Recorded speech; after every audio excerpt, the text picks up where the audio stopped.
What if all you had was a knife? No tent, no food, no lighter. Just 24 hours alone in the wild where every decision counts. In this challenge, I'll test my survival skills with nothing but a blade. No backpack, no gear, no safety net. I'll build shelter, make fire, find food, and face the real mental and physical toll of surviving in the wilderness with almost nothing. This isn't just a test of survival, it's a test of will. Out here, nature doesn't care about your plans. You adapt or you fail. Let's begin. Once you've picked the right location, your first real task is to build shelter. And with only a knife, every cut, notch, and decision matters. Without a sleeping bag or tarp, your body is exposed to wind, cold, bugs, and rain.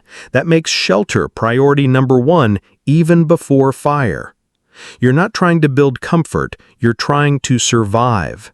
The key is working with what nature gives you. Look for long, straight branches for a base frame. Use your knife to sharpen the ends so they can be driven into the ground as structural supports. Then find a thick ridge pole, something that can span your structure and hold weight. That becomes your backbone.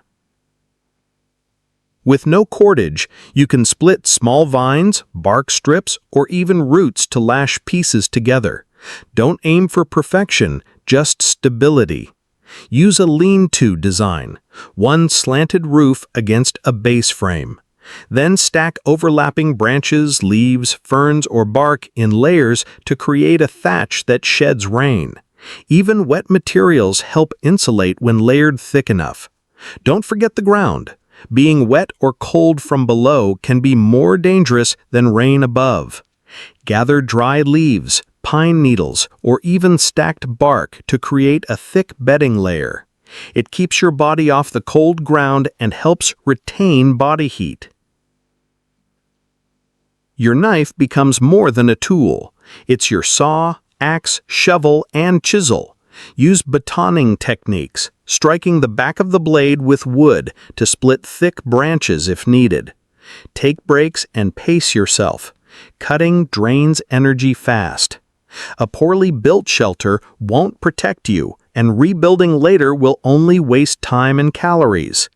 Get it right once, and it'll carry you through the night. Out here, a simple shelter is your castle, built by instinct, effort, and the edge of a single blade. Fire is more than heat. It's survival. Out here with only a knife, starting a fire becomes a true test of patience, creativity, and resilience. You won't have a lighter, no matches, and no ferro rod. That means relying on primitive skills, friction-based methods, and natural materials. The first challenge is gathering dry tinder, which can be hard if it rained recently.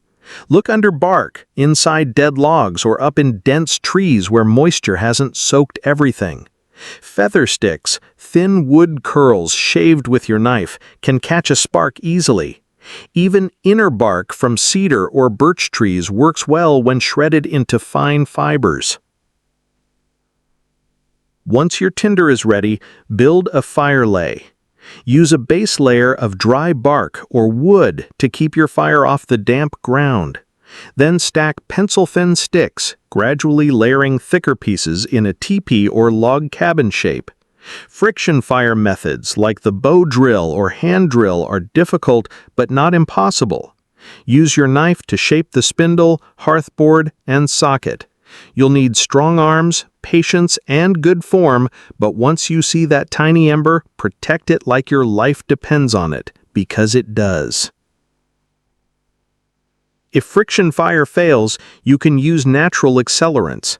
Some trees, like pine, produce fat wood, a resin-saturated wood that lights quickly. Even sap collected from bark or dried moss soaked in natural oil can give your fire the kick it needs. A well-placed fire gives you heat, protection from animals, a way to cook, and crucial morale. It's your comfort zone in the unknown. But with only a knife, fire must be earned. It's not a button you press, it's a challenge you overcome.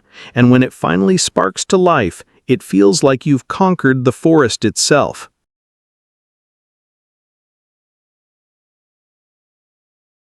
When you're alone in the wild with nothing but a knife, the search for food and water becomes a serious part of the challenge. But here's the truth. Hydration matters more than hunger. A healthy human can survive weeks without food, but only a few days without water. That's why the moment you have shelter and fire, your focus should shift to finding and purifying water. Start by listening. Flowing water often makes noise, streams, creeks, or even dripping from moss-covered rocks. Avoid stagnant water unless it's your only choice. Use your knife to carve out small channels to guide cleaner surface runoff into collection spots. If you find a puddle or pool, try digging nearby. Sometimes cleaner water seeps through the soil. If you've already built a fire, you can purify water by boiling, but without a metal container, you'll have to get creative.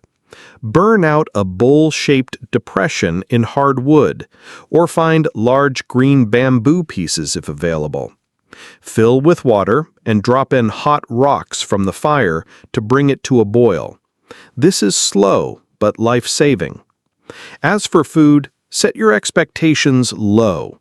Hunting with only a knife is almost impossible in a 24-hour window unless you're extremely skilled.